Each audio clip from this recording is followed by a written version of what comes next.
Anyway, we will let some other people still join. We are already 27 in Zoom, what is not bad at all. And I think we will reach, like 2 weeks ago, also the 40-50 mark. Hope so. So today I will be your moderator, your presenter. Very happy to welcome all you guys and all the audience to our second round of the Germany meets the Silicon Valley of Eastern Europe conference series. Today we will focus on fintechs. We have very interesting companies and presenters who will show their solution, and we will hope that we will find a matchmaking later on with German businessmen who are using Belarusian solutions for their German problems. Yeah, I'm your presenter, Stefan Hoffmann, and I would say we could start, and I'll hand over the word to Julian Grego from Bitkom, the biggest, let's say, IT organization from Germany. Julian, nice to have you here. Yeah, thank you very much. Thank you very much. Happy to be invited. First, let me try something. Я рад сегодня поговорить с нашими друзьями из Восточной Европы. 10 лет назад я полгода жил в России, но, к сожалению, забыл весь русский. That's all in Russian. For the German friends, half a year, 12 years ago, I lived in Russia, but unfortunately forgot nearly everything. So that was all. I promise you in my bad Russian, and the rest will be in English. Is that fine for you? Yeah, I heard we have translators, but my talk is supposed to be in English. That's right, yeah? It's okay. This is we're having translator English, German, and English, Russian. So okay, so I'll stick to English. I think it's a little bit easier. So let me first share my slides. That will be. Do I have the rights to share my slides? Otherwise, I would ask you, Stefan, to present them because I sent them to you. You might just open the PDF. You have the right to share your screen after Veronica. Veronica, please allow. Yeah, I already did this. Thank you. All right. I think it's here. So can you just tell me if you see my screen? Yes. Okay, that's great. All right, so maybe first a couple of words about me and Bitkom that you know how how I come to my perspective on the German fintech ecosystem. So maybe some words about Bitkom first. Bitkom, as Stefan already said, is the tech association in Germany and probably the biggest in Europe as well. Because we have more than 2,000 members, all ranging from, for example, Google, Facebook, Amazon, but also Alibaba, and all the German tech companies. You may have heard about SAP and Telekom, T-Systems, and so on. So it's all in all 2,000 members. And a couple of years ago, we switched our strategy, not only talking and doing lobbying for the ITC companies, the software companies, but also doing lobbying for all these sectors of business that are digitally transformed. So not only the per se digital sector like Google and SAP, but also every single sector that is transformed. For example, banking, which is my part, but also for energy, health, mobility, and e-commerce, and all these different sectors. So to give you a short overview on the companies that we have only in the specific sector of digital banking and financial services. These are all, sorry, now we go back. These are all members of Bitkom, and only, as said, the members who have a very strong stake or even are companies from this sector. So you see in this first quarter here, companies like Deutsche Bank and Commerzbank, the German biggest private banks, but also we have the three direct banks like Comdirect, ING, which is a direct bank here in Germany, originally from the Netherlands, and Comdirect, which is a daughter and direct bank from Commerzbank. But also we have Börse Stuttgart and Deutsche Börse, one of the biggest exchanges in the world. So if you look to the upright, there you see new competitors, fintechs, insurtechs in this field. So for example, there is N26. I'm definitely sure you have heard about them. WeFox, it's a big insurtech. It's also a unicorn.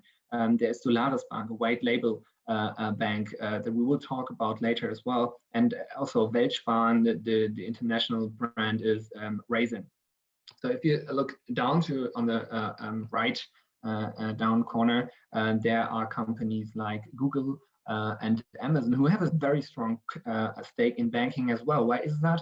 It is, for example, because of cloud banking. Many banks, many financial services, many insurance companies do outsourcing with cloud service providers, and this is why they are very important.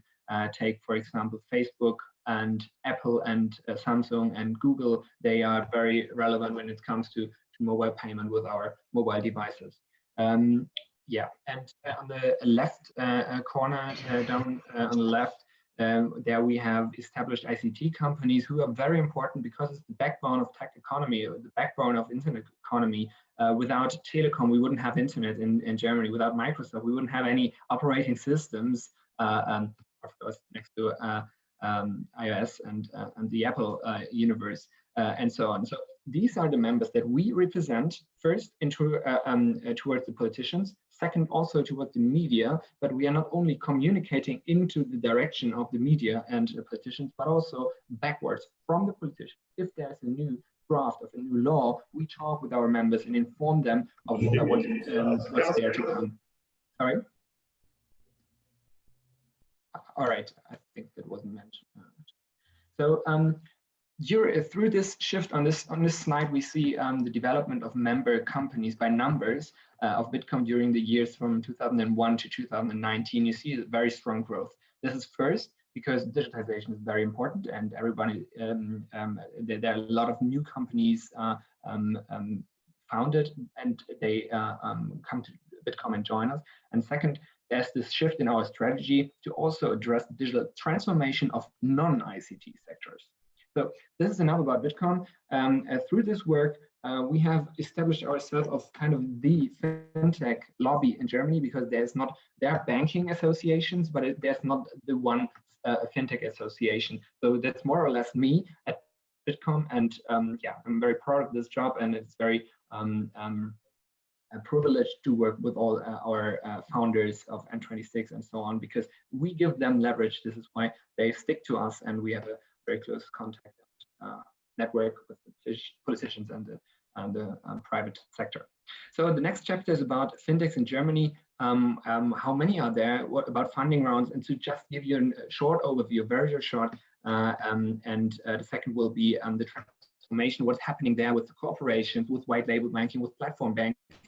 And the fourth chapter is for Q&A. So if you have any questions, feel free to ask me. So the next slide, the number of fintechs and the funding rounds. So first of all, excuse me here for not having the latest numbers. It's hard to get new data, and these are, as fintech is still a very, very young sector, I couldn't manage it. And also we have some troubles in the fintech sector at the moment in Germany. You may have heard a case of bankruptcy of a big fintech or fintech bank, and it's really has an impact on many of other fintechs. This is why you see here a bit older data, but still, what is very interesting to see is if you look at the right side on this slide, I just push away this tool here, right? And you can see a strong growth in venture capital during the years of 2014 to 2018, and of course, this is, as always, it depends on a few very, very big funding rounds, for example, for N26, family, Solaris Bank, and so on. What is also very interesting, if you look on the left side, this strong focus we have on Berlin, but we will have a deep dive in that later on. So what are these latest funding rounds? It's as said, it's N26 with I think it's even already 366 million that they have raised now, and during Corona they got another 100 million. So you see, it's a strong startups attracting even more money. Then you have Raisin, the German brand name is Weltsparen. Raisin is a platform for distributing deficits. As we are in a very, very low interest rate phase in Germany and in Europe as well, the banks want to get rid of the deficits customers put on their bank account, and Raisin helps them with that and funnels this money into other countries and other banks, which is a very profitable business for Raisin, but also very, very helpful for the banks getting rid of this balance sheet money.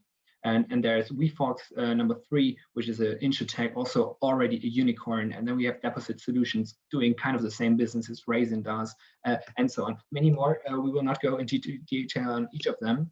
But what is very interesting, and I think maybe also from your perspective from Belarus, to check what's the specific cities you should focus on. It is interestingly not Frankfurt, even though they are the big banks, they are the international banks. It was Frankfurt, as you know, has the ECB, and I think we would have the same if we would have a slide on the where the banks are located in Germany. It would be pretty much the same. Instead of Berlin, you have to exchange Berlin with Frankfurt. So why is that? Why do we have so many fintechs in Berlin and not in Frankfurt, where you might expect them to be? So it's reason for Berlin is most of all, I think it's very low rental costs for business properties. It's a hidden factor. Berlin is a cool city at the moment, or during the last 10 years. And it has a strong ecosystem of different styles of businesses, because we'll talk about corporations later, which is very important.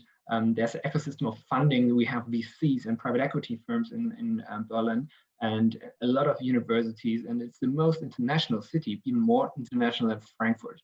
And what I want to say here as a lobbyist, it's important to point out that not because of Berlin politicians or Berlin politics, but this, or let's say despite of them, Berlin is the startup city, because well, it's definitely not the law being implemented here, making it so attractive to work in Berlin.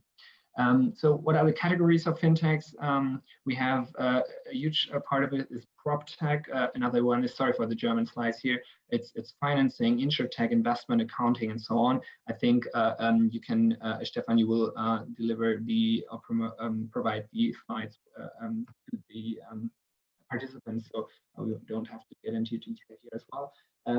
What is also always there, as you know, when it comes to innovation and founding new companies, you also have a lot of death and seizing of businesses, which is also the case in the fintech ecosystem, but I think it's very healthy.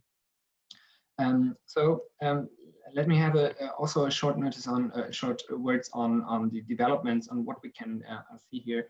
And this open banking, I think it's definitely pretty much the same you observe in Belarus with the open banking and unbundling of banks. Back then, let's say 20 years ago, a bank was a full stop shop. They delivered, like, issued credit cards, they had investment advice, they did issuing of debt of big companies and so on. All these services were brought to you by one bank, and for example, Deutsche or Commerzbank here in Germany, or Sberbank in Russia.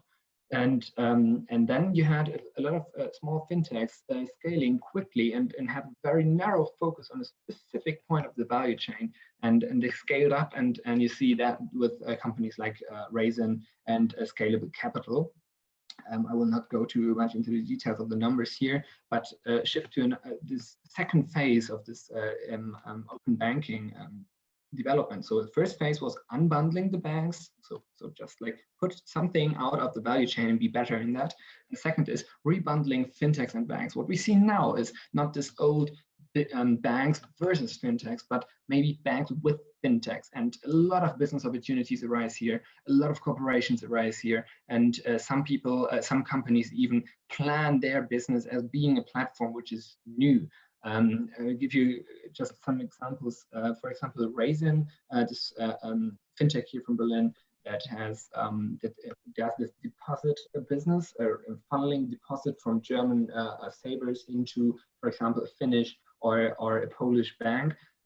They have cooperations with, I think nowadays, even more than 90 banks, and at the back end, where they funnel the money to, and the front end, they have a cooperation with PayPal. So PayPal has 19 million customers in Germany, and you can see the value of this cooperation. To jump over Scalable Capital, which is a robo-advisor, let's talk about a little bit about N26 and maybe even Solaris Bank, which is a very, very interesting case. They are a B2C platform, so they do not have any retail customer directly, but they have a lot of B2B customers who have C customers. To give you one example, Solaris Bank has a banking license. They do payments, they do deposit, they do credit, they do KYC processes, and so on. And they enable non-regulated companies, non-payment companies, non-banks to bring banking services to their direct customers. To give you one example, imagine you have your lifestyle app, and let's call it Bitkom app, whatever, and they have a million of customers, and they want to provide their customers with a payment service, so to do a P2P lending, to do P2P payment, so they can just plug in on Solaris Bank and enable themselves to provide these services to them. So this is very interesting, and I was asked also to talk about potential cooperations. I think Solaris Bank as well as Raisin, these companies, these fintechs are very, very open to cooperate, which is very interesting opportunities to show up every day. I think I will skip this part with PSD2 and banking done by big techs, which is also kind of this part of contextual banking, where companies bring in financial services to ecosystems where the people are, in order to enable them to do financial services, but not to that they will not have to go to a bank for that. I think there are similar developments. Yeah. So this was I think 15 minutes as promised, and if you wish, we can have a short Q&A on this. Yeah. So I'd be ready with my short impulse. Yeah, actually, we have a session after the other two experts were speaking, and then we will gather also to say the keynote speakers. I suggest to have to collect now already the questions, and then to address the questions after Sergey and Alexander spoke. What do you think? Yeah. Yeah, I'm still out. Yeah, right. Yeah, I'm fine with that. It's cool. Yeah, let's do it then. Okay, then thank you very much for the moment to you, Julian. I would like to ask Alexander Bondar to give his presentation.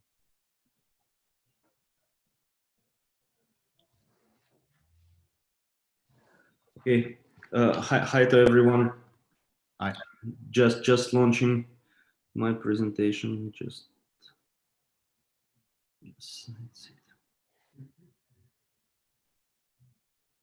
Yes, that's it. Just how much time do I have? I guess around 15 minutes. Correct? We would like to ask you for 10 minutes. For 10 minutes. Okay, I'll be quick then. So as you may know, I represent the law firm SBH. We are working in Belarus and Ukraine, and are specializing in M&A, IT sphere, and investments. What I want to represent right now is that last year we made together with the other major market players in legal sphere, we made the study and the research regarding M&A transactions that took place in Belarus for last 3 years. So I want to represent it to you just in main points, and then to refer to the latest study made by our partners, investment company Capital Times, who made it only in IT sphere for the last year. So first of all, what did we do? We analyzed around 59 M&A transactions from 500,000 minimum size, which took place from 2016 till 2018. We didn't disclose the names of the companies because of the confidentiality, but all of the law firms who participated in this research, they had a very long list of questions, and based on it, we made some general results which show how the market in M&A transaction was growing during last years. So what we can say that in most cases the targets were operating in high technology, food processing, and agriculture sectors. You may see that even in 2016 till 2018, IT sphere and high technology took the biggest part in all M&A transactions in general in the country. So 27% of all M&A transactions were done in among IT companies with the roots from Belarus. What else? So who were the sellers? In most cases, the seller companies had the Belarus origin, 44%. All others were structured in other companies. You can see that 16% of the sellers were located in Cyprus, but you know the situation in the country is that a lot of companies have their head offices in Cyprus, even if their roots are from Belarus. So we can say that more than 50% of the companies had their headquarters and head office in Belarus. What concerns buyers? So again, most of the buyers had the Belarusian origin. Again, the second place is in Cyprus. 8% of the companies were bought by the United States company, 6% by UK, and others. Here you can see the geography of the buyers and sellers in many figures. So we see only one large transaction made by the German buyer, and I believe that it concerns the Alutech transaction in 2017 and 2018.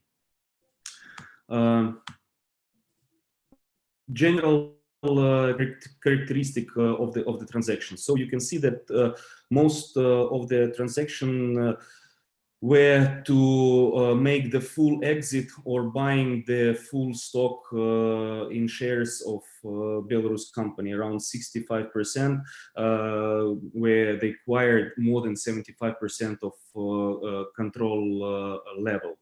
We see that practically in half of the transaction, the companies had to make the merger clearance, so to go to the anti-monopoly authorities in Belarus for the approval of the transaction, which was issued to the companies. This is also the interesting slide in the research. So we see which law was used when all these M&A transactions were made.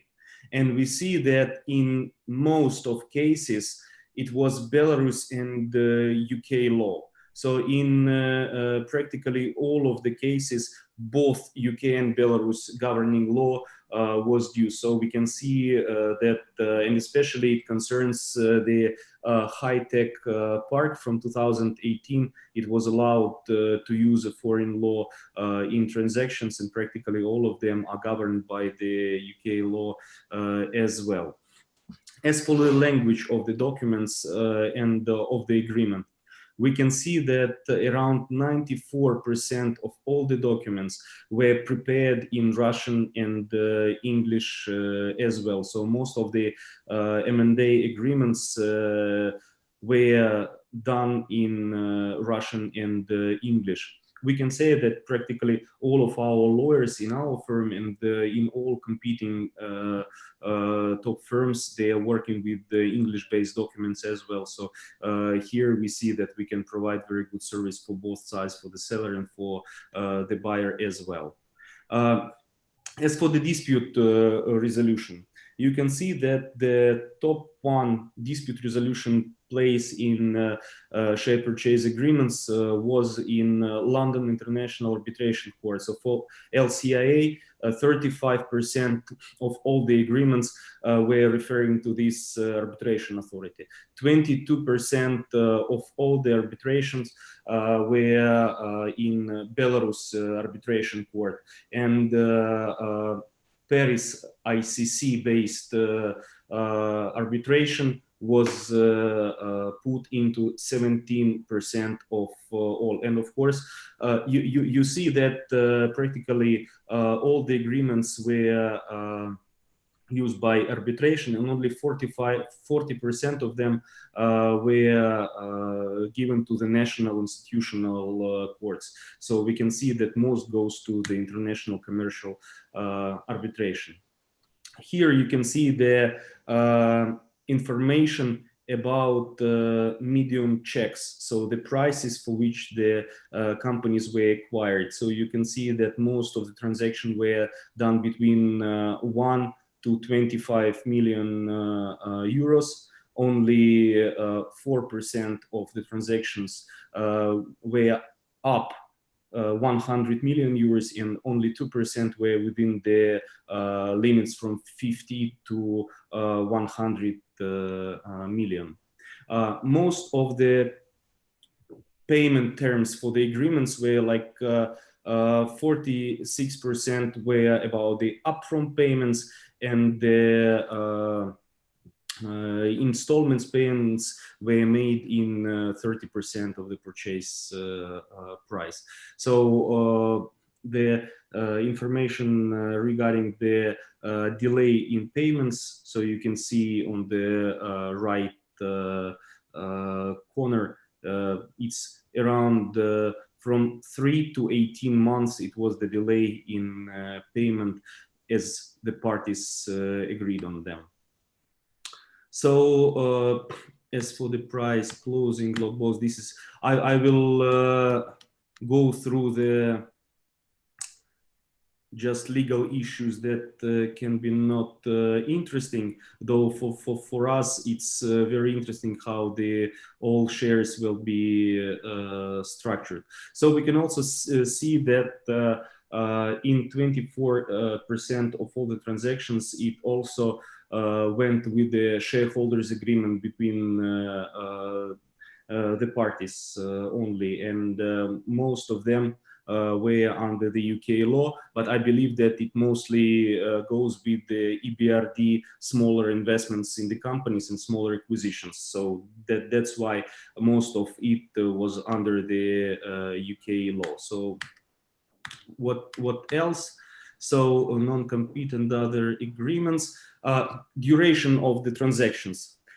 We can see, according to the statistics, that only 19% of the M&A cases were closed within 1 to 3 months, around 37% from 3 to 6 months, 25% of all the transactions within 1 year, and more than 1 year, it's 19%. So we can say that in general, all the transactions in Belarus, they just a second.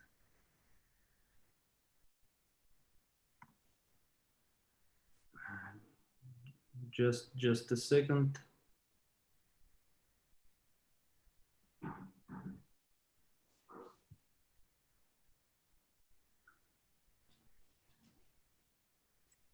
I'm sorry, I just cannot see my presentation. Something happened. Just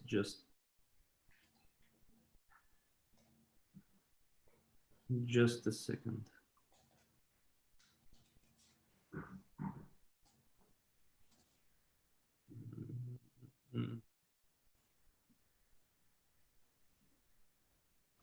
That's it. Sorry. So we can see that in general, in Belarus, M&A transaction takes around half of the year, which is the median terms for everyone. So now I will represent very shortly the couple of words about the M&A transaction in IT sector made in 2019 from our partners Capital Times. They did this review for last year. So we can see that in 2019, again, information technology took the leading role in all M&A transaction in the country. So we see that the whole volume of M&A transaction was around 323 million with 42 M&A deals. We can see that 60% of deals were with the involvement of foreign parties, which is the larger than in our research made for 2018 and below. The main transactions in IT sphere took merger by signs of Oxico, EPAM, which is the largest player in our market. It make even 3 acquisition of not local but foreign outsourced companies. There were several deals in gaming sphere, which is really booming. So we see that top 3 company Playrix acquired Visor Games, Mail.ru acquired Swag Masha, and Aplovin acquired Belka Games. We also saw several other attempts of acquisition, including one of the largest deal that could possibly be on Belarus market, but because of Corona crisis, it was stopped. So I believe that we can now finish. It was just a brief review. I will send to everyone this presentation, and you can look it through more carefully if you are interested in those details of Belarus M&A transaction. I believe that because of 2018 legislation for high-tech park, the M&A really boomed in last 2 years, and you see it on the statistic. Thank you so much. Thank you, Alexander. Nice to have you here again. So now I would switch to Sergey Odintsov from Schneider Group. Sergey? Yeah, hello, colleagues. Nice to see you. Hello. So let me start my presentation. Just a minute.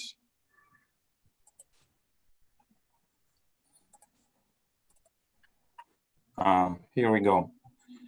So colleagues, I'm here representing international consulting company, Schneider Group. We are presenting in 80 countries and currently employed about 550 employees with all our offices. So in the next couple of minutes, I will briefly describe the current, I would say, investment environment and what high-tech park, high technology park may offer to potential investors from Belarusian perspective.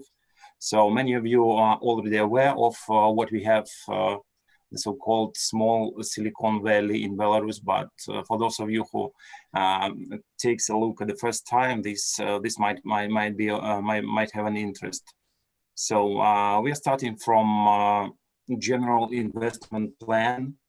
What are the main issues to consider when you have, for instance, when you're taking a look on potential team of developers, or whether you already have on your pipeline a startup project which you are considered to acquire, and what are the main matters or issues to consider here. So it's depending on what you have currently, either it is an IT team or a startup, or without any legal form, just a few developers. They have really good ideas, and they are now searching for additional financing. So they're trying to attract the funds using various options. For instance, these could be venture funds investments, private equity funds investments, and some other, or even donations from private persons. So, and the next step comes with discussing the issues concerning whether we need to have shareholder agreement, or whether we need to sign the specific clause with this agreement in order to make investments and to consider our future relationship when we will have a company registered in Belarus. On the opposite side, when we already have a company who is very good performing on the local market, but the company needs some financing. So there is a case when you may consider acquiring a stake, a minority stake, or let's say 50% of shares in that company. And here comes another matters that you need to consider. For instance, you need to complete or at least think about due diligence procedures, or performing a high-level review of that company to see, to check if financials of the company are consistent with local legislation, or with the activity of the company. So the financial demonstrates really good activity of the company. They are real, for instance. Another point comes here is again attracting funds. So you need to think about how to structure transaction, how to make negotiations with potential investors, investment funds, and so on. And the set point to consider is that you may have to check in details share purchase agreement, or you may consider another option and to have convertible loan agreement signed. And when the project will go very well, you may receive share after having 2 or 3 years finance that company. So briefly, here you can see the so-called investment plan. So this is definitely the only general investment plan which might have a potential investor who is especially considering making investments into FinTech or IT business in Belarus. So here we can see 5 milestones of this plan.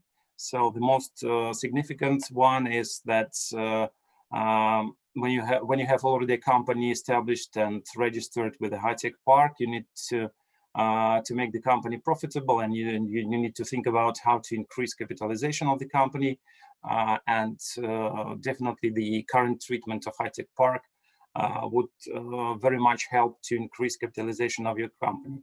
So the last stage of the investments is an exit from the market or sales of shares, and these are definitely another significant point to consider. It will depend on whether you will have sufficient funds, whether your project or your services are really great and they have really good demand on the market. So it's that is another case to consider, and please review these procedures very carefully and take specific attention to each of them. When you need an advice, please consult your advisors or your colleagues. So don't and it's rather good to have someone on the ground, at least 3 or 2 colleagues to discuss with. So here comes just a few words about high-tech park. So you see that we really had a great boom as concerns increase in exports revenues. We had more than 2.2 billion US dollars in 2019, and that's really good, and that is the best place for structure to that is high-tech park is the best place to have your company registered with the park, to place your investments here. And yes, here comes the question, why do I need it for? So because we provide really good opportunities.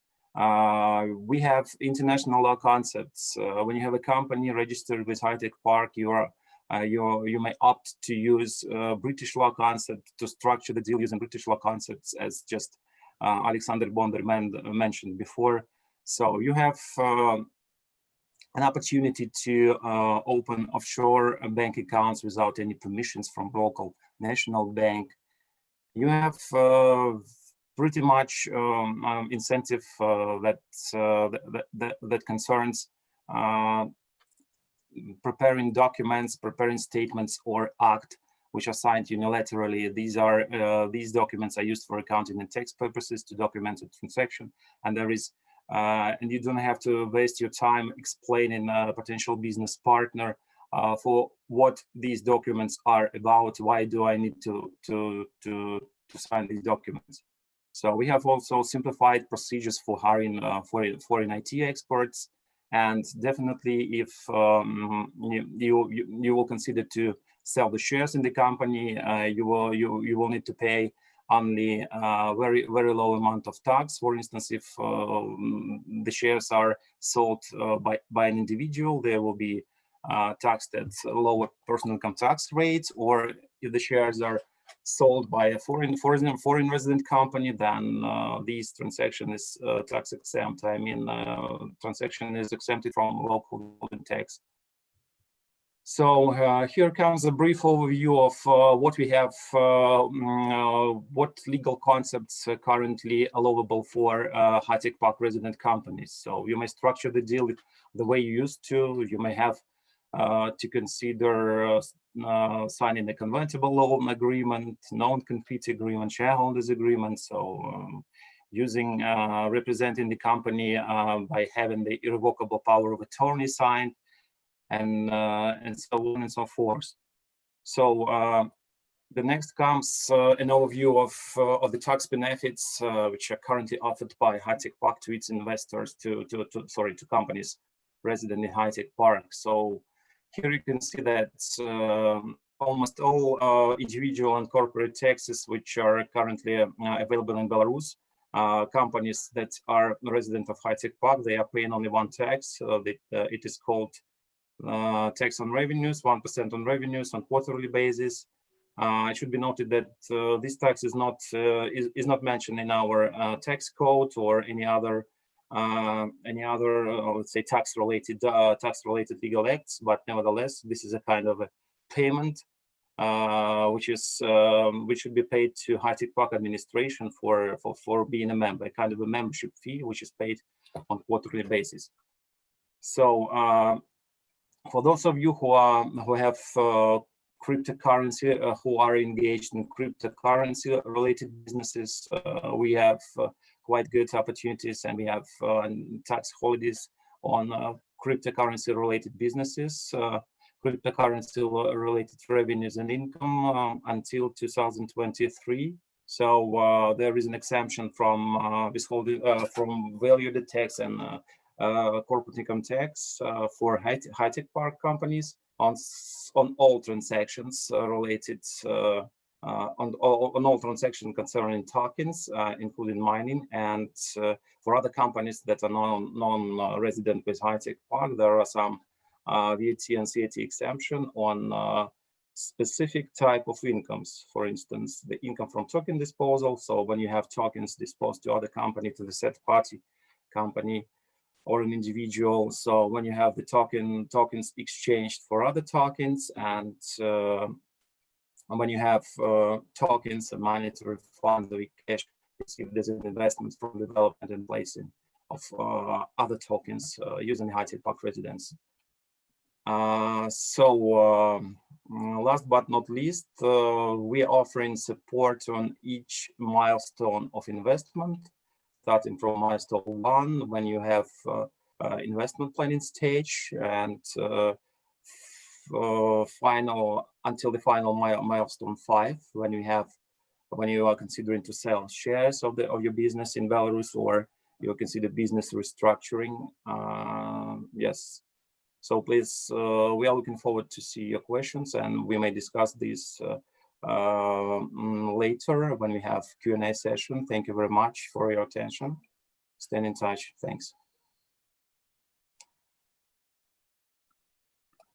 Yeah. Sergey, also thank you very much.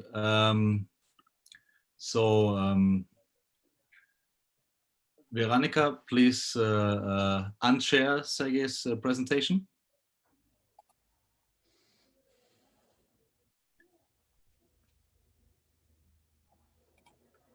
So let's start with the first Q&A session.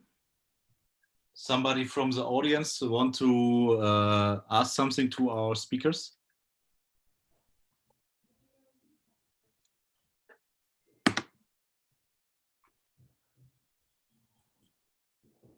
If not, I would start. And I have a question to Julian from Bitkom. Yeah. Julian? Yeah. Nothing. Where do you see the biggest need of your members in IT perspective? In which solution or which specialty your members need? Yeah, so I think the biggest need, and you can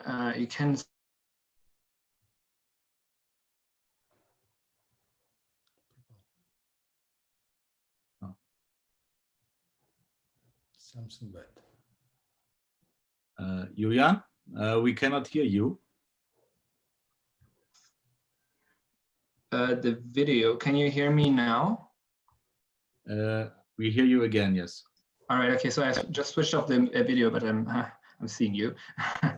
So the biggest need our members have is a better harmonization of the European regulation, especially when it comes to KYC and anti-money laundering law. And also maybe when it comes to outsourcing. So it is not only a problem in Germany, but especially for these companies who want to scale within Europe or even without outside Europe to have a common law and therefore also common service firms who can bring this service to them. So why is that also a tech issue? Because through these problems we have in the regulation, there are also service companies could not scale up. And I think that would be the biggest help for all of them to have a compliant service that they can use all over across Europe and maybe even having business partners helping scaling outside Europe. Okay. Some other questions from the audiences?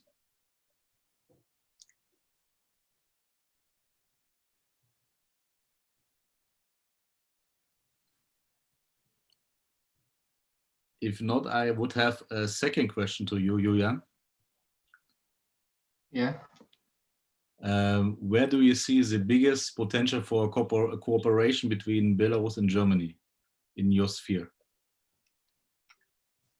So personally, well, we have a huge heterogeneity in the business models of our members. As said, 2,000 members. I don't even have a guess on what these different companies all are doing, right?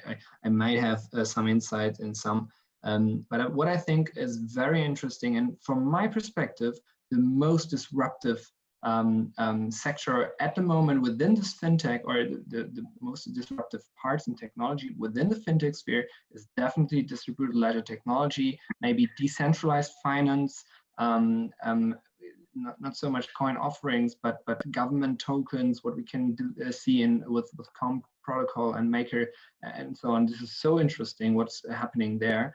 And I think sometimes the fintech scene sometimes feels a bit established already, because there's so much making better what was there before. Take, for example, let me have a very, very critical view on Net26, for example. I really love them. They have brilliant UX. There's a reason why they're a unicorn, and there's a reason why they scale up and expand to the US. But in the end, it's only an account, but with a much better UX. But what distributed ledger technology, decentralized finance brings is much more than just improving UX, making it democratizing finance, but kind of rebuilding it and putting it upside down. And where I can see a potential in kind of, I want to say in fact, but kind of attract these leadership guys and girls with their big scale-ups to this new disruptive technology. And this is kind of what what our role at the moment at Bitkom also is. We try to put our members also and point to these directions as well. So and in the last this impulse after mine here, I think it was Alexander talked also about. No, it was last one. I think was Sergey talked about this tax exemptions for crypto funds and mining industry and so on. We should really focus on the topics of the day after tomorrow and not of today or only tomorrow. And I think that would be very fruitful to bring this technology. And I know that Eastern Europe is well known for being really thought leaders in this. Okay, Julian, thank you very much. I would have two questions to our lawyers. First question to Alexander. Yeah. What is your best advice to potential investors investing in Belarus, in IT? I believe that the potential advice is not to be afraid of the country, because I believe that this is the main issue that the foreign investor is facing. So it's of course not easy to work in this country, but there are a lot of projects in FinTech and in high technology sphere, and the local market is really sophisticated. There are a lot of advisors who will mitigate all the risks that the investor has. So I believe that the potential profits of entering and working with the Belarusian companies is much bigger and better than not going into this opportunity. So this is the best advice, I believe. Yes, thank you. And last but not least, Sergey, what definitely should have a foreign investor to keep in mind when he's acting in Belarus? So thanks, Stefan, for the question. So definitely, what we need to have in mind is that we are doing business in Belarus, and Belarus is a part of Europe.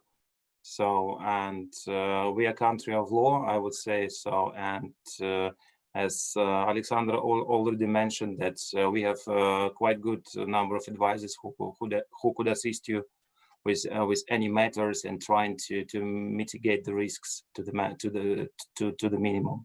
So don't be afraid of the country, and please invest. Thanks. Okay, thank you very much. So now we're going to what we are already everybody is waiting for the presentation of our startups from Belarus. And I would like to ask Oleg from Oplati to start with his presentation.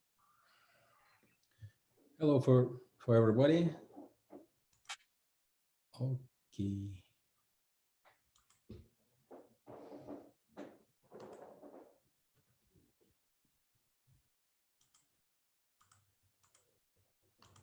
Just a moment, please. Additional requests.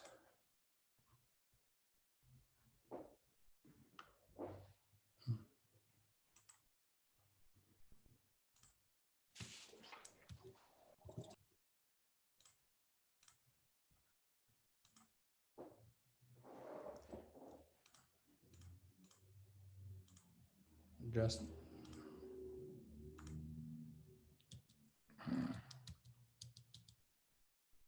it's strange.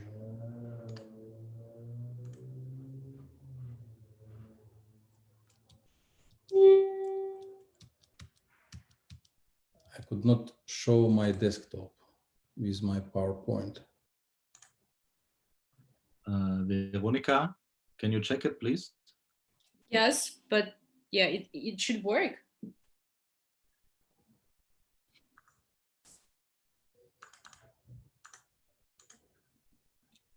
Is now?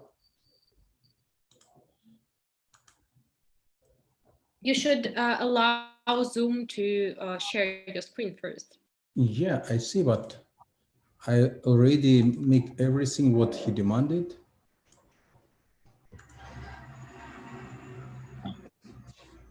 Now it's working. Is it working now?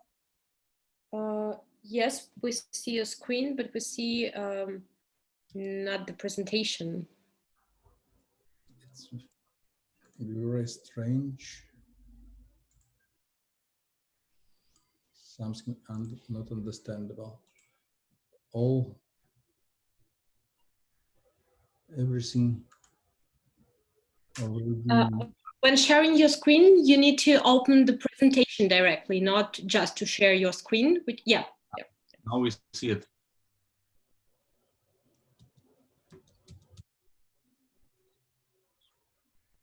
It's now, but my presentation, I could not find PowerPoint because it's here, but I could not see.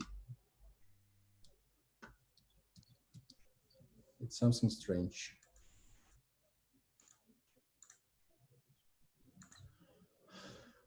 Oh, okay. Last time when I make it, but it was Teams. Okay.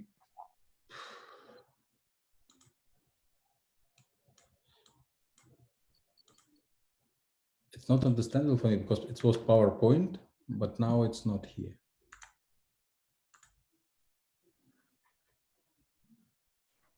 Just a moment, once more.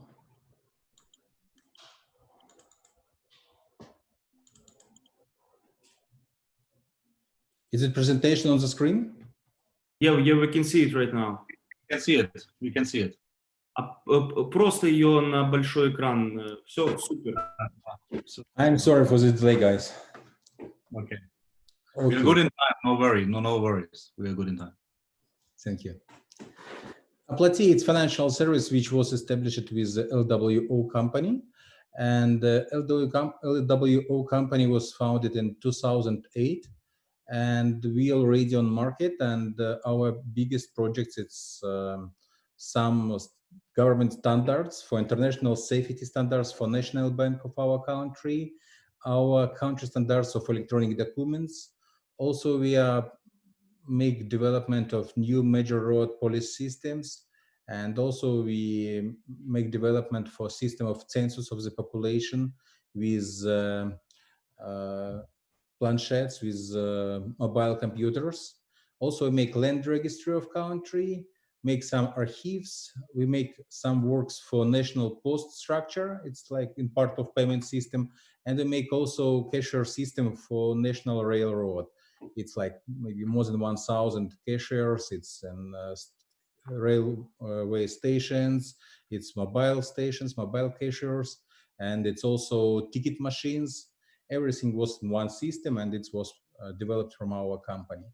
Also, we have in our hands complete solutions for retail banking system, for corporate banking system, for internet banking, just for retail, for physical people, for residents, and for companies. Okay. In total, we have now more than 240 people in this company. We have also some additional business units in our group, and in total, it's near 100 plus employees. We make with LWO more than 100 big projects, where, for example, project of our road policy is one of big projects.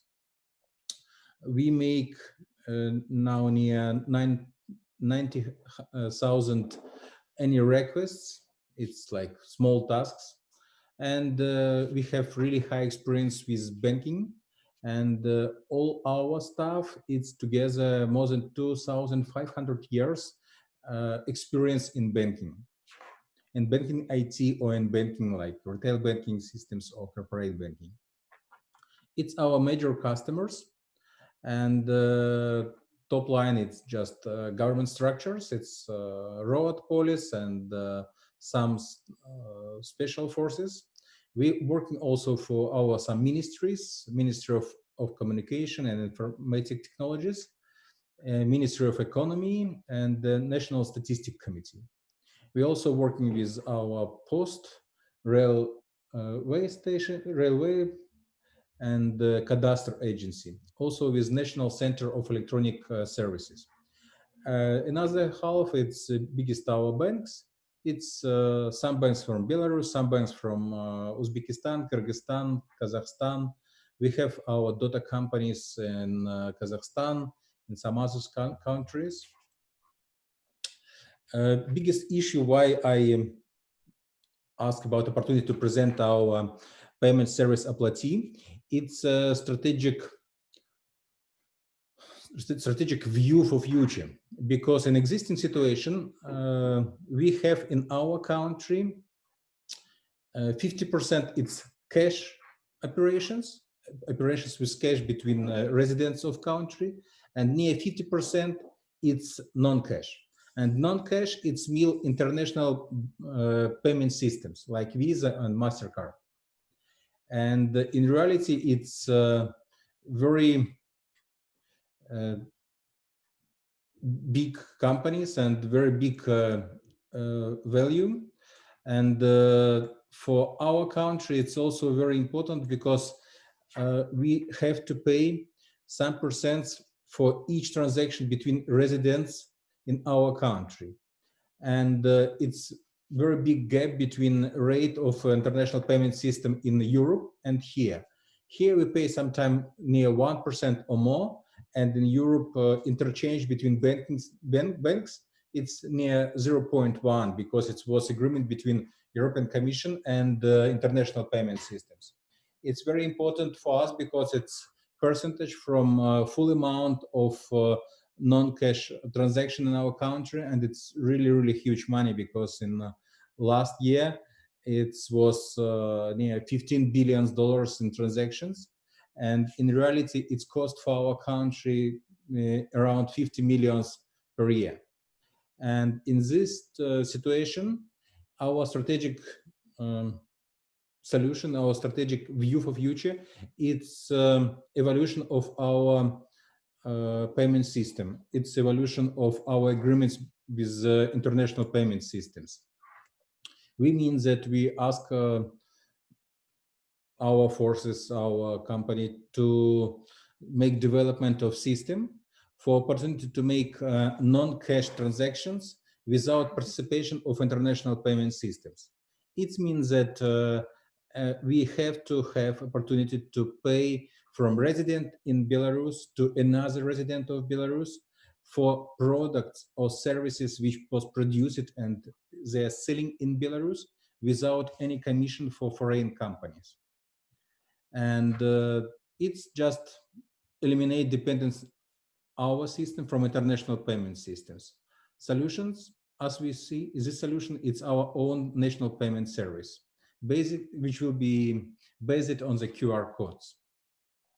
QR code technology is successfully overseas, and we know about WeChat in China. And till this moment, because WeChat is a very successful system, and Visa and MasterCard have very low level of own transaction in China territory, because WeChat have got support from government, and international payment systems not so popular in China.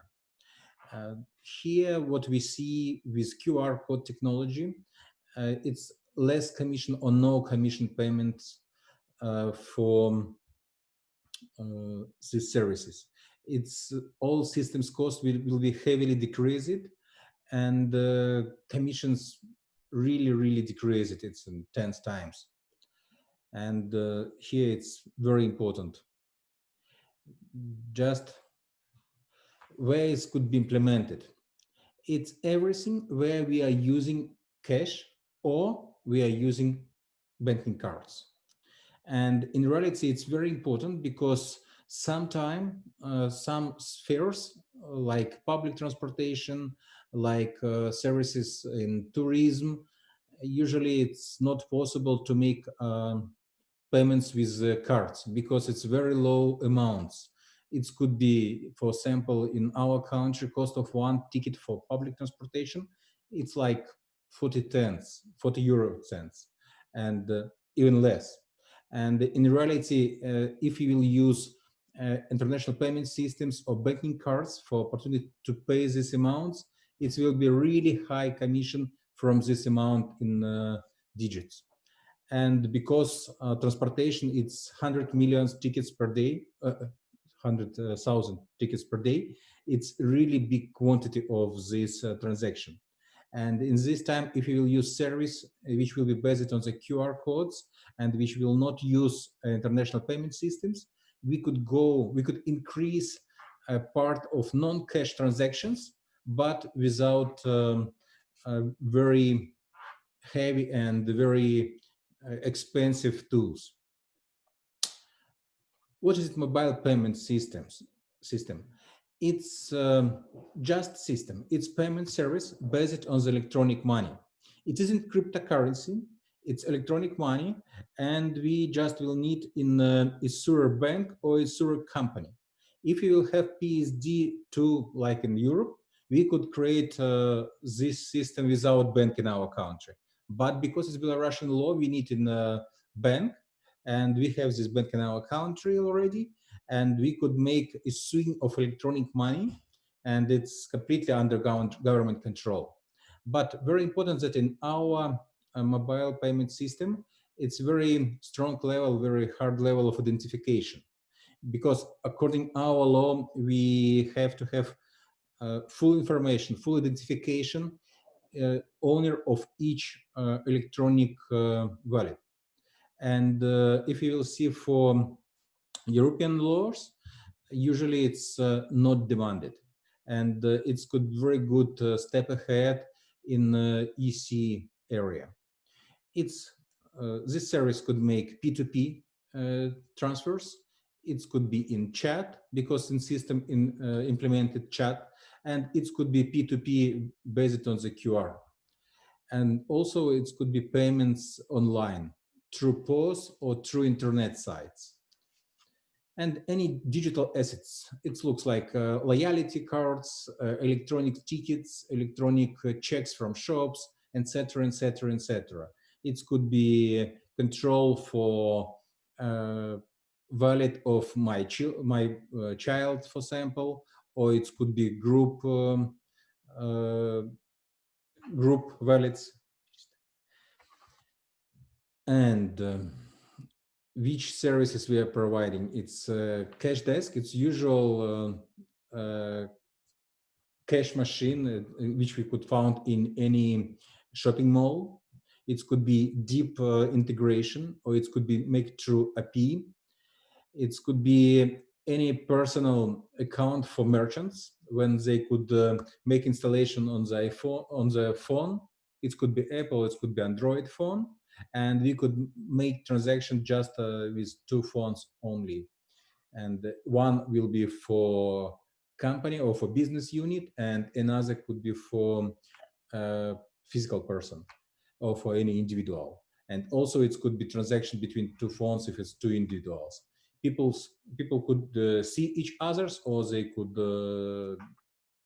work through system. And also we could make integration in apps of merchants. Like, for example, if somebody want to buy a ticket for railway, he could start with railway station app and to pay with our service. Or somebody could go to petroleum station, could open a native app from these petroleum chain stations, and could make could get any services. Okay, different types of integration, because it could be integration with existing cash desk solution. It could be integration with software cashiers. I don't know, is it in Germany very popular, but in our country we already have all documents, and we could start with software cashiers. And for example, our Dota company in Kazakhstan already have like second place in the country, because it's very popular, and it's very interesting business. Okay. We also have in our system a special builder. It's opportunity to build internet site, especially for small business, for micro small businesses, like, I don't know, fast food, one point business unit with 1 to 3 employees only. They could make own internet shop. It looks like here on the screen you could see this is like potato pizza or something like that, and individual could come, could buy, or it could be through internet, or it could be just physically when somebody comes to cafe or restaurant. On the table, for example, we could find QR code, and the individual could make scanning and could see all menus, could make order, and could get everything what he ordered, and also certainly he could pay. It's mobility, it's speed, and it's also saving of funds for country, because we decreasing quantity of money which going out from our country. More simple or more just detailed, but in words. What it make for business? It's reduction of bank commission for acquiring, for cashless payments. It's support for retail credits, any bonus programs, loyalty programs, any discount programs. It's ability of a quick start for retail business, and because it's very easy to make installation, it could be installed on the phone of cashier and it's immediately ready to work. It's an ability to easy organize and conduct promotional sales. It could be just additional notes, additional pushes, additional messages for individual when he could get special promotional, special proposal, especially for his, because he just make some payments, or he love some segments, and he could get special promotions. And this business who could use our QR system, no need in any expensive equipment for cashless payments. He don't need in terminals, this business don't need in additional services and support of terminals, etc., etc., etc. And also for business, very important that he could get identification services, because if somebody make payment, for example, in internet site, we will know who ordered it, and we will know just that it will be decreasing of risks. It's allow us for to get very good level for anti-money, anti-washing, anti-laundering, washing, and for some special systems when it's defense of country, nobody will make financing of terrorism. And with this system, it could be very easy to get level which required from regulator, from national bank.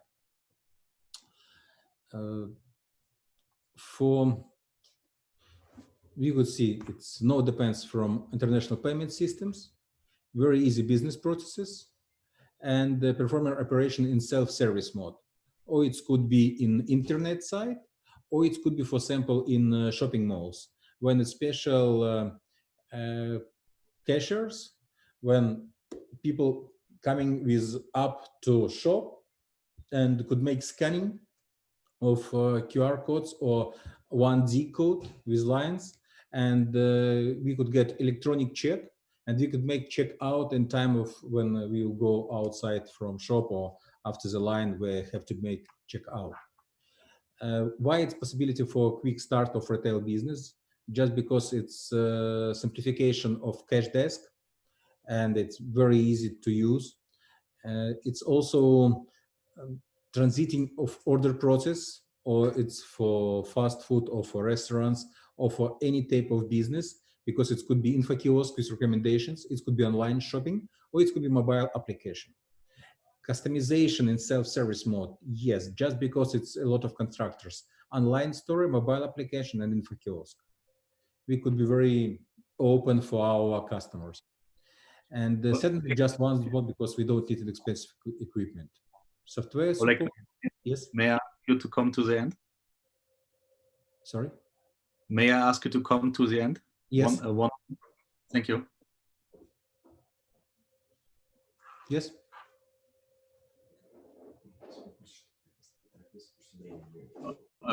Continue for one more minute, please. Yeah.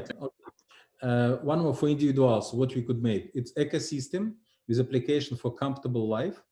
And we have everything in phone. We don't need in cash. We don't need in cards. We don't need in something else because we could get everything. And we could make any payments.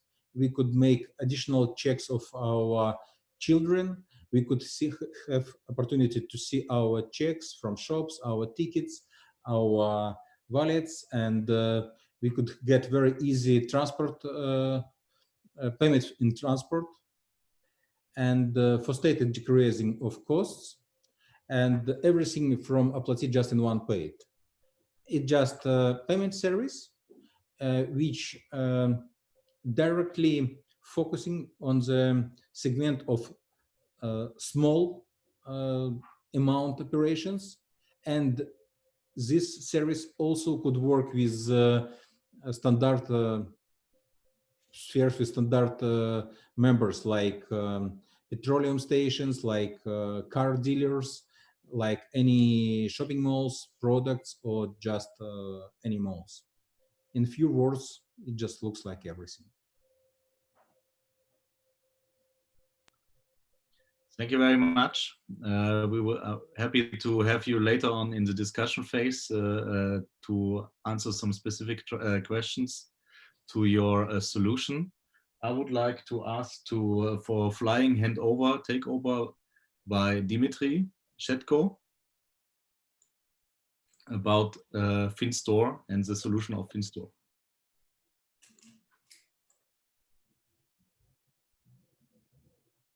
Dimitri?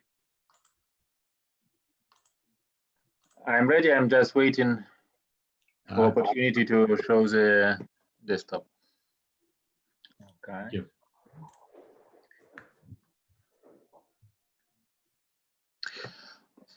So hello everyone. I'm happy to have an opportunity to represent our project. We'll be speaking about FinStore investment platform. And so it's easier for me because in the first part of our discussion, there was an overview of the legal regime of the high technology park. And so part of my presentation I can skip, so we can start from the project itself. So you know that in our country we have a special decree of the president for the digital economy development, and we decided to use the opportunity to play on the field of tokenization of our economy. And so our company established in 2019, and we started our operations in High Technology Park in October and the real operations in November. In the right part of this slide, you see this structure because our company is part of the Bell Web holding. It's a big banking holding in our country. And our creation of our project is part of the big strategy for digitalization of these bank services and some kind of transformation of our bank in a series of FinTech companies. So BellWeb is one of the biggest banks in the Republic of Belarus. It has a big share of Russian capital, and it's the third biggest bank in Belarus per assets. For now, our platform is working in the closed regime. We are using this blockchain technology from central bank, and the tokens we issue didn't operate outside of our platform. We're using some kind of internal currency equivalent to fiat money inside the platform. We call it stablecoin because it's a strict equivalent for the fiat money. And now we are focusing on the issue of ICOs for the Belarusian companies and providing a marketplace for investors from all over the world. So we are the main goal of our company is to provide a platform where companies from Belarus, not only from Belarus, can attract investments or realize, for example, crowd investing projects.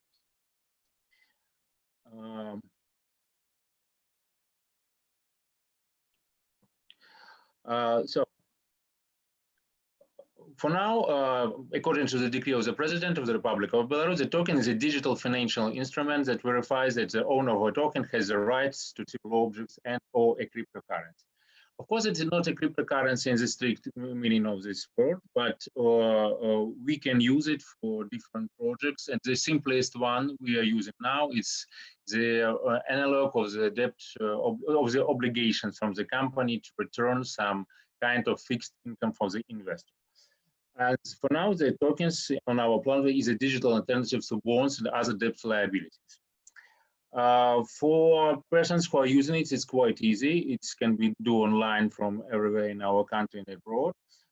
It has a legal validity because of the decree of the president. And I can say and mention specifically that we have our company and all these crypto operations in Belarus is in a regulatory field of the High Technology Park Administration, not from the National Bank, not from the Ministry of Finance.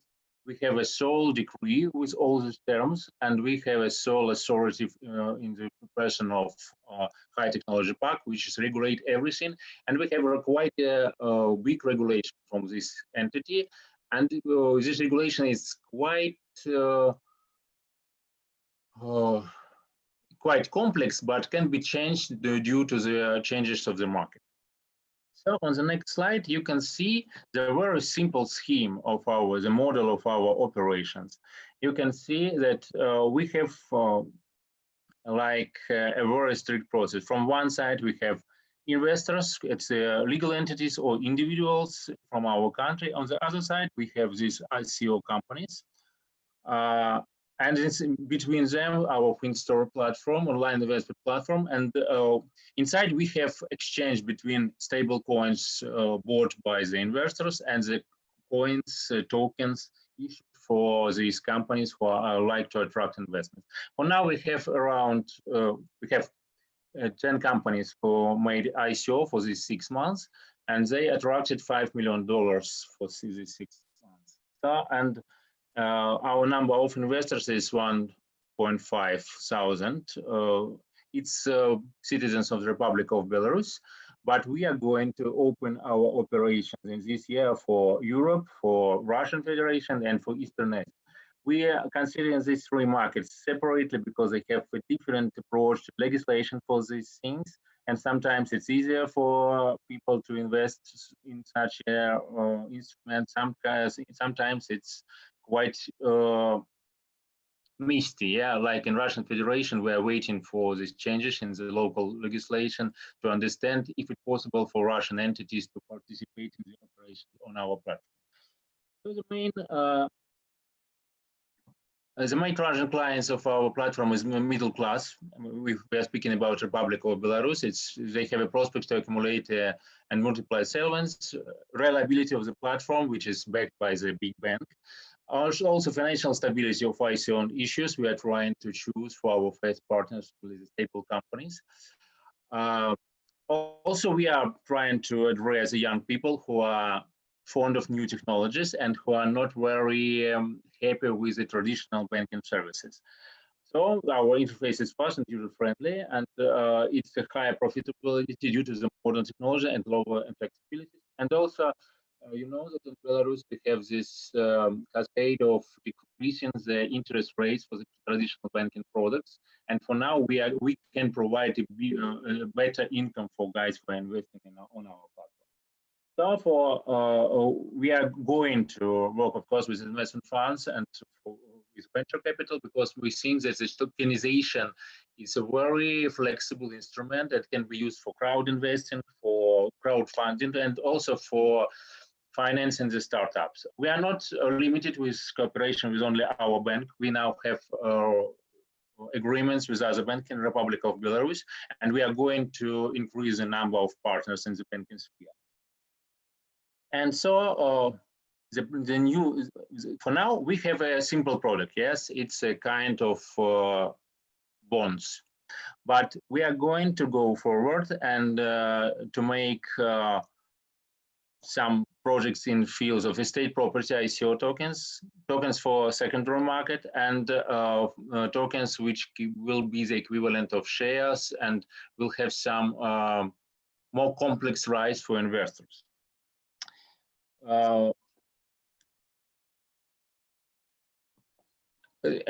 For now, in our country, we are inside of discussion for a new decree of the president, which will allow the banks to be participants of the operation with tokens. So it can be, they could broad their own tokens, and they can buy tokens issued by the other companies. So it will be a great step forward. I think it's everything is, okay, I will say several things about this legal regime of the high technology park. First of all, it was mentioned before that we have a tax vacation until 2023. We have exception from different rules from the point of capital movement, and also, but we are the subject of ML proceedings. So we have a complex policy which prevents the the money laundering and fraud. I think that's all. Thank you very much. I'll be ready to answer questions. Okay, Dimitri, thank you very much. I hope we will have many questions in the discussion phase later. Okay, it will be easy to answer the questions. Thank you for an interesting presentation.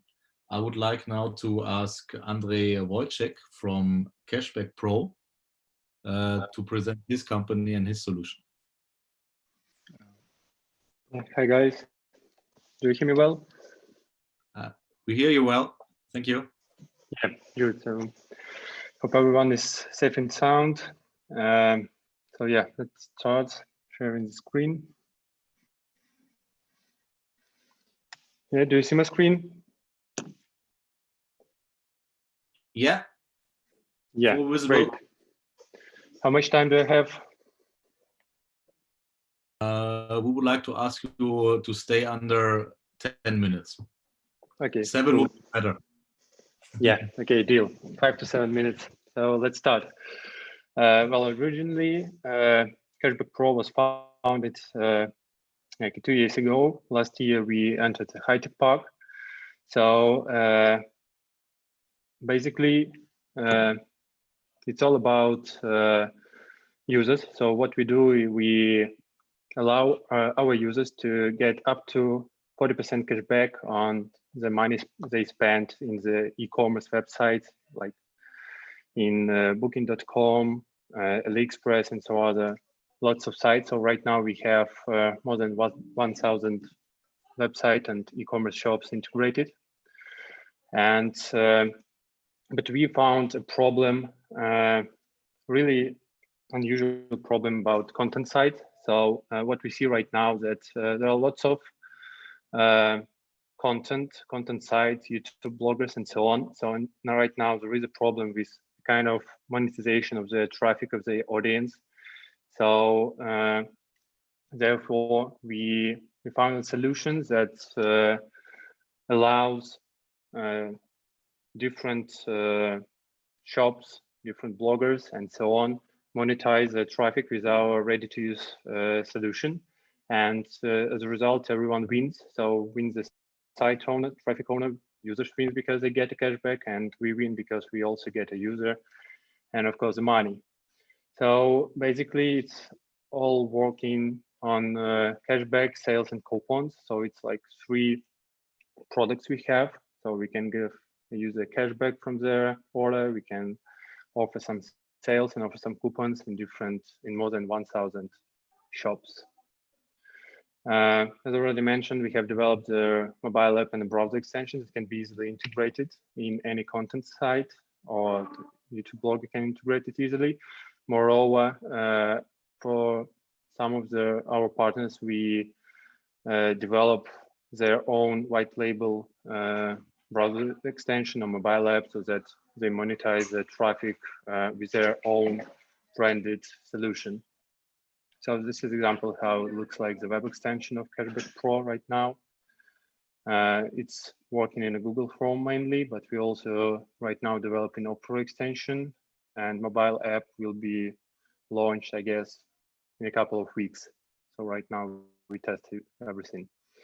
So what about market size? In general, like e-commerce market is really huge. So in 2019, it get $3.5 billion in sales. So right now we are basically focused on CIS market, like mainly on Russia, and there's 10 sites we are try to partner up. So we have negotiation, and total the unique users of these websites is more than 61 million users monthly, and since we are in the market more than 1 year, we already have our own user base. Right now, we have more than 25,000 active users, and we see that one user gets us like $0.8 revenue per month per user. So, and what we offer to all our partners is a kind of 50-50 split. So where we'll get like $0.4, and the other 50% we get directly to the site owner or to YouTuber or anyone that have a traffic. So right now we are planning to partner up with content sites that I already mentioned a few slides ago, and to get 50,000 new users to Cashback Pro within 1 year. So, and it should get us expected revenue in the year, as you can see, more than $400,000. So what concerns our team, we have our CEO is Andrei Tsyukov. He has like 5 years as a CEO in Admitat. Admitat is a leader in affiliate marketing in CIS countries. So it's and Andrei is basically more than 10 years in all the marketing sphere, especially in affiliate marketing sphere. So basically, we have a huge background in management team, have a huge background in sales, negotiation, so on.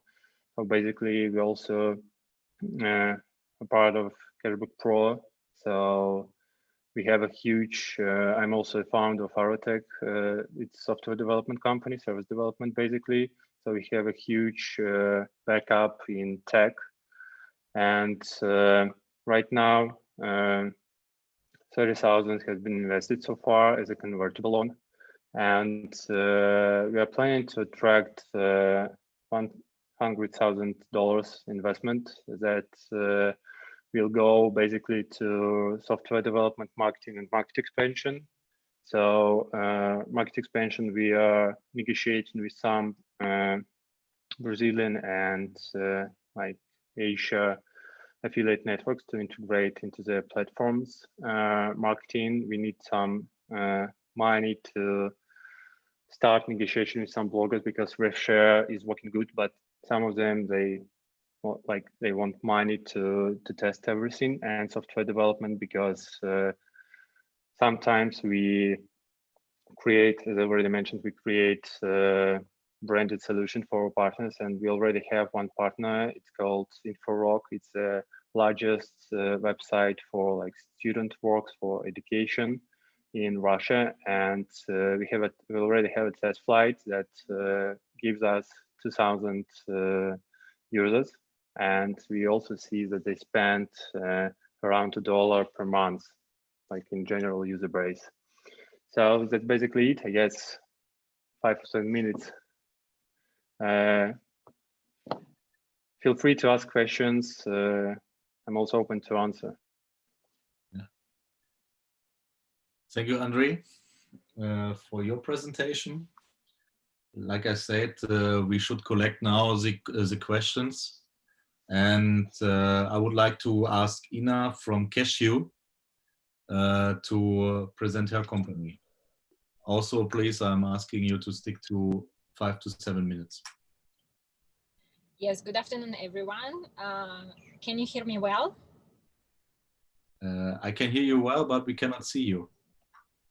Okay, my video is on. Let me try maybe to demonstrate my screen.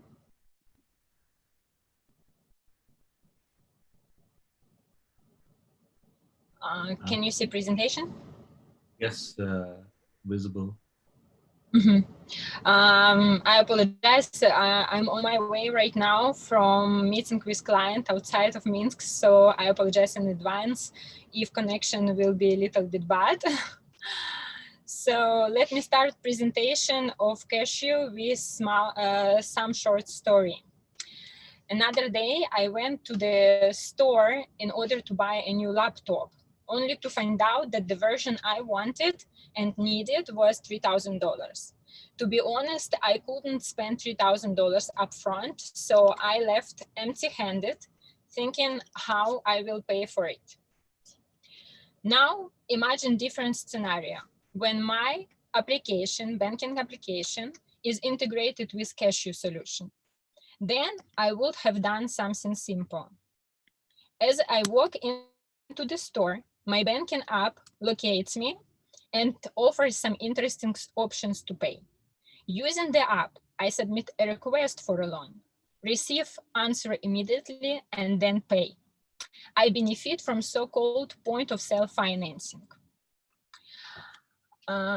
It looks easy, but it's not available in all banking applications at the moment. And the fact that we cannot pay with our banking applications right now is a big issue for banks because they're competing with FinTech companies and IT giants in lending sectors and in payments. In the UK alone, banks lost 14% of their market share in payments. But the good news is that banks have almost all the tools to prevent this from happening because they're losing revenue, but they're not losing clients yet. So banks have credibility, they have financial stability, and banking applications already used by their clients. So all they need is Cashew. Our technology allows mobile banking application to become a powerful payment tool with point-of-sale financing.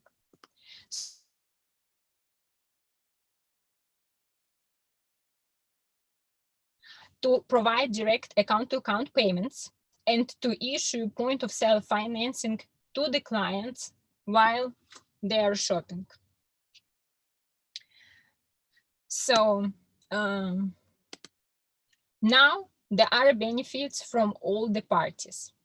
Banks can sell loans in real time, generating new revenue.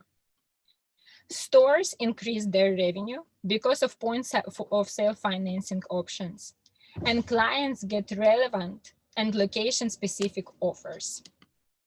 So Cashew is bank-agnostic platform.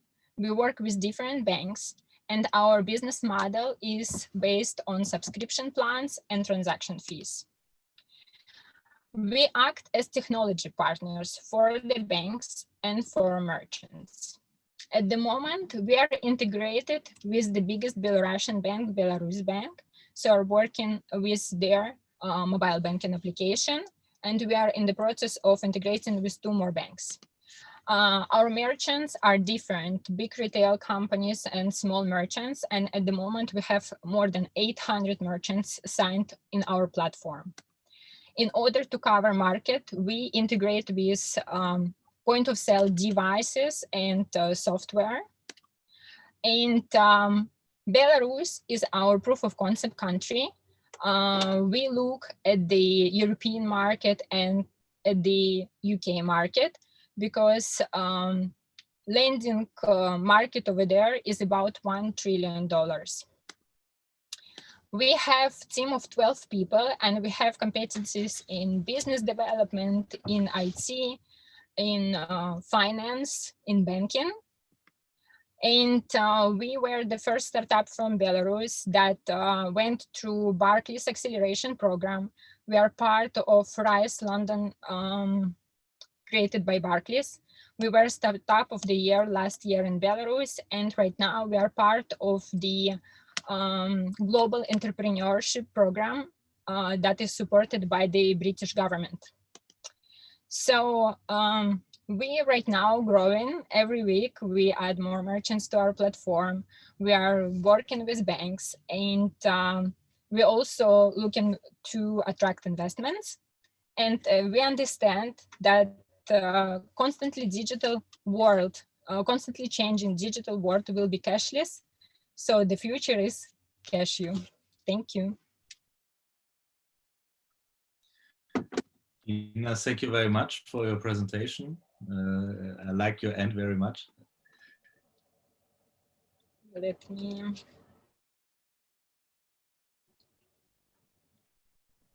Mm-hmm.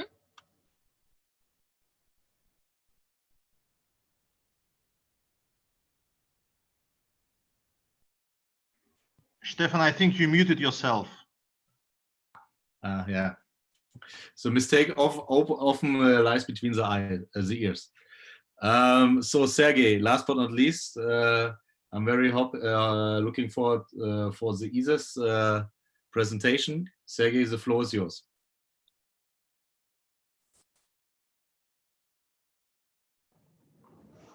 Hello, guys. Hello.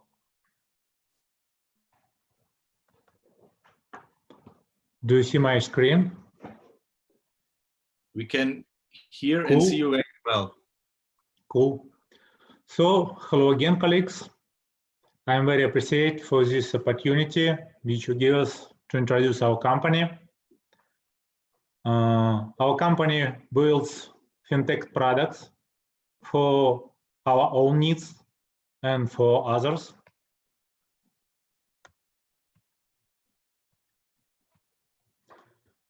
We are a group of the companies. The companies are divided by different FinTech business directions. We have payment aggregator. We have FinTech outsource company, and we have classical acquiring business like network of POS terminals, our own. So our engineers are good enough in developing financial services, complex pre-processing centers, software for Android terminals. We have created a lot of different payment gateways, money transfer services, and so on. Also, we have a team which develops solutions with artificial intelligence inside. Team specialization is face recognition. For example, we have a solution which evaluates faces from photo with faces from video and gives some scoring points. Usually this is useful for some onboarding procedures.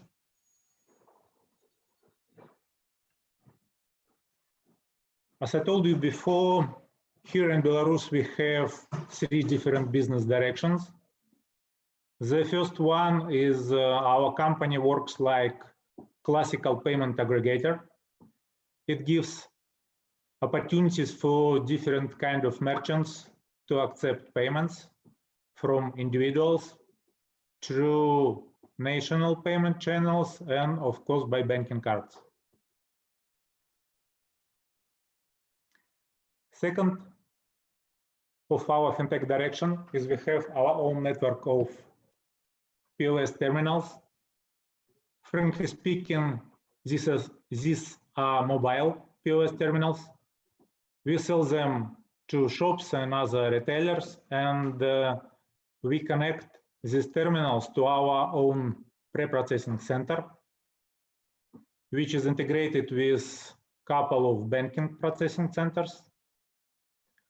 Our pre-processing center switches transaction between different banks and prepares settlement information for our settlement bank.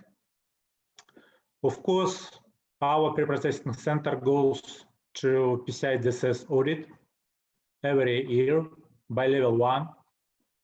And by the way, our PCI DSS auditor is German laboratory, SRC.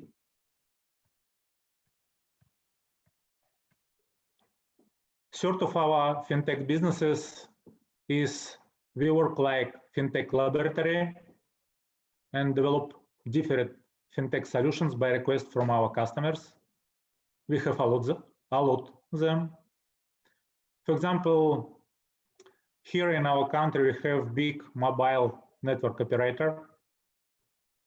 So we made payment gateway for it. This payment gateway deeply integrated with billing system and the national payment channel. So, for example, another of our clients is Alpha Bank. As I told you before about our face recognition solution, so this bank uses it. Also, this bank has our own payment gateway. The same, this gateway is directly connected with banking core system and with our national payment gateway.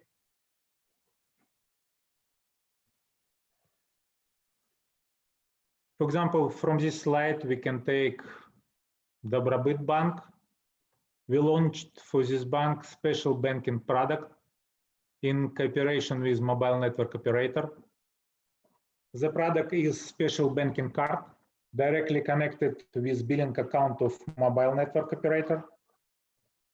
For example, when you spend money on mobile phone, for example, when you are talking or downloading something, so banking card also will be charged and vice versa.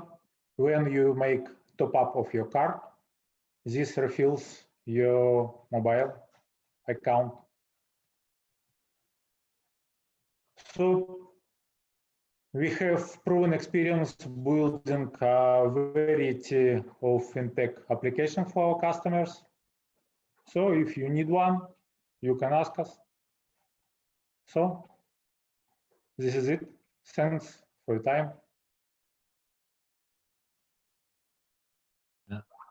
Sergey, thank you very much for your presentation. As I said, I would like now to open the Q&A and discussion phase with our representatives of the startups, or like we can already see your established companies, more than startups. Do somebody has questions from the audience?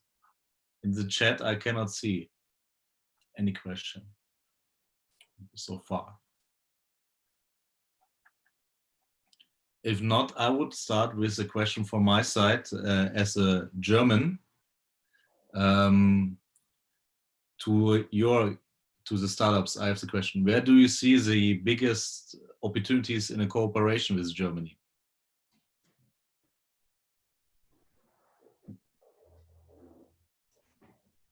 Maybe start with Andre from Cashback. Yeah, a good question. So right now, as I already mentioned, we are focusing on like CIS market. Yeah. Then I guess we see the opportunity to develop like Brazilian and Asian market, but it also can be the case that we can integrate a solution to, well, basically we can integrate to like traffic owners in any country. So it can be Germany, lots of websites. Yes, like everyone buys in the internet. Yeah, e-commerce is worldwide.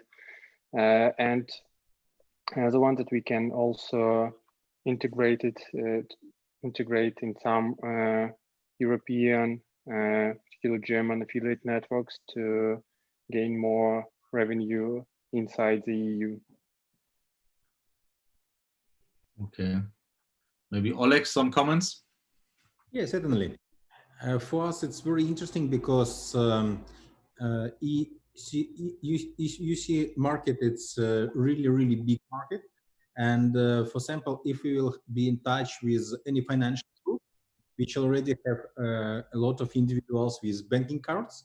It could increase efficiency of their work with these individuals and could decrease TCO of these systems. From one side, for just payments for commission, but for another side, it just decreasing quantity of physical cards, and it's additional services which could be provided for any individuals with opportunity to see all electronic checks, all electronic cards, all electronic tickets, and etc., etc., etc. And in reality, it's opportunity to have in pocket only phone. Just because if we have cars, we could lose, we could damage, we could destroy, we could lost, we could do something with that. If we have cash money, it's also could be sometimes not so convenient. But in reality, if we have phone with access for everything what we need, from loyalty card to our money, we could very easy to get everything what we need in any place where we need. Thank you, Oleg. I have a second question, maybe in a row, to Dimitri, Ina, and Sergey. What did you expect when you was asked to join this conference? What do you expect from such a cooperation? What we try to push on between, especially Germany and Belarus? Because when we started this series, we saw a huge cooperation between America and Belarus, and we as Germans, as your neighbors, were a little bit envy that we don't have such a good established partnership like you have with the US. So, Ina, sorry I interrupted you. Yes, yes, that's fine, of course. German embassy is actually very active in Belarus. And I personally learned German language in school and at the university, and I like to visit Germany every time. But I would say that in business regards, German landscape, as we saw in Julia's presentation, is very competitive for banks. And so many fintech startups come, and bank needs to need to compete with fintech startups. So we think that this partnership will allow us to communicate with banks that want to upgrade their mobile banking applications fast with small amount of money, and bring to their clients good, appropriate services that way to help grow their business and not to lose clients' revenue. So then, and of course, another question is always, which is very important for startups, is investment, because I would say investment is the second issue when startups are dying, right? So of course, if there will be communication with investment funds, that will be great. Okay, maybe some comments from you, Dimitri? Yeah, of course. So we see this digitalization approach from the side of Germany is closer to our views than those which is provided by the US. So we think that we can be colleagues. We think more together than with Americans, and so we would like, when we have an invitation here, so we hope to find partners, and we have a dream to become a meeting place between Belarusian and German investors and Belarusian and German ICO companies, and to make our input in the friendship between our countries. Of course, from the point of business, we see the legal systems is closer, and we see a great opportunity in this cooperation. Okay. Last but not least, Sergey.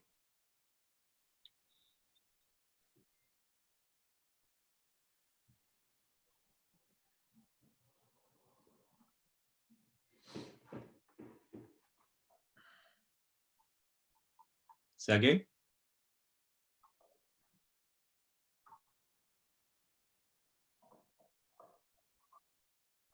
Okay. Sergey, do you hear us, or because I see you still? Yeah. I can hear you, but you know, my connection was not very good, so maybe I missed question. Okay, my question was that when we started the series, we saw the very good cooperation between American and Belarusian ecosystem, and so we thought maybe we should do something similar for the German Belarusian relationships. And my question is, what do you expected when you were asked to hold this presentation? And yeah, what do you see in this, or what do you expect from a German or corporation in your sphere? You know, it's kind of easy, but it's not easy question. Of course, the much easiest answer, we have here a lot of highly experienced developers, especially in FinTech area. I'm talking about our company, of course. But your market is a little bit more big and more experienced.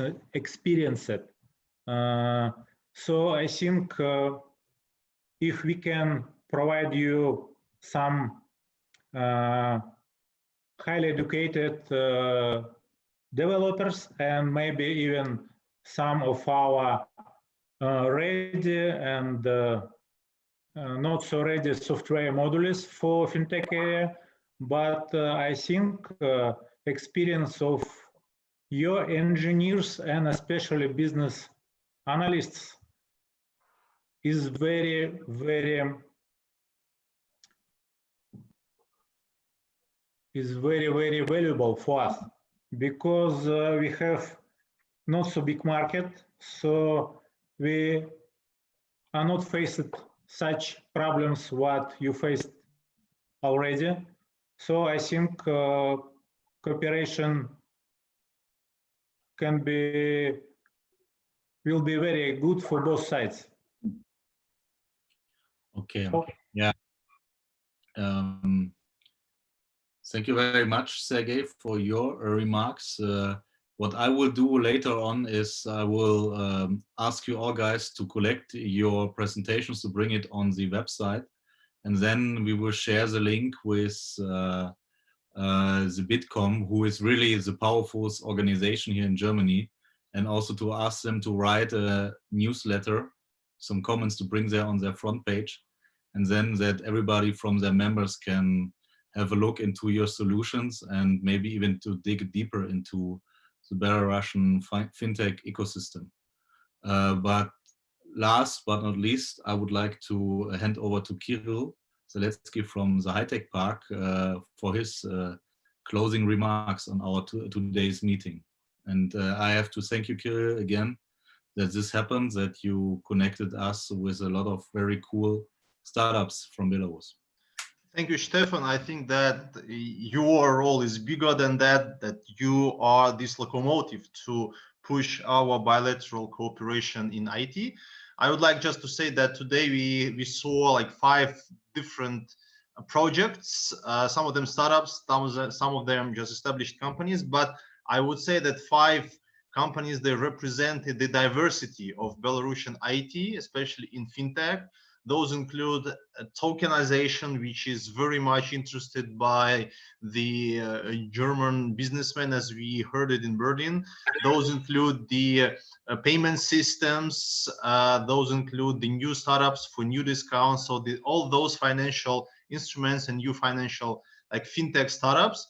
And I just would like to wish everyone that we continue this dialogue, because I think that you have a very good point, Stefan. The United States is like 10 hours flight away from Minsk at least, and 8 hours time zones back from Minsk, and they have like 45% of all the collaboration of High Tech Park, and we have only less than 5% stands for Germany. That's why I think that we have huge potential between Minsk and Berlin. I hope that in very soon time the COVID limitations will be lifted and we will be able to visit each other to establish good contacts with the financial institutions of Germany and with our companies. And I hope that you will have the very positive outcome of all our efforts to link the two countries which are actually very close. And I wish all of you to be closer to each other furthermore. Thank you. Yes, thank you very much, Kirill. I don't see any other questions or comments. We, to our presenters from the first part and second part, we will contact you to ask you to get your presentations. We will put them online. And then, like I said, here in Germany, we try to bring us very prominent on some websites of the Bitkom, that also people will have the chance to follow this webinar, but also each single presentation to follow, and then they will contact you directly. I have already one good comment. One of the participants asked if they can speak on our next event. Tomorrow I will have a phone call. And to you all guys, I invite you to the, please correct me, I think the 5th of September, we plan the next event, yeah? 5th or 7th? I'm so un-German. I think it's around 5th or 7th here. Yeah. To join there when we will speak about the health fintechs, the health techs from Belarus. Yeah, thank you very much for your participations, and I hope we stay in contact. Stay in touch. Thank you very much. Bye-bye. Yeah. See you. Bye-bye.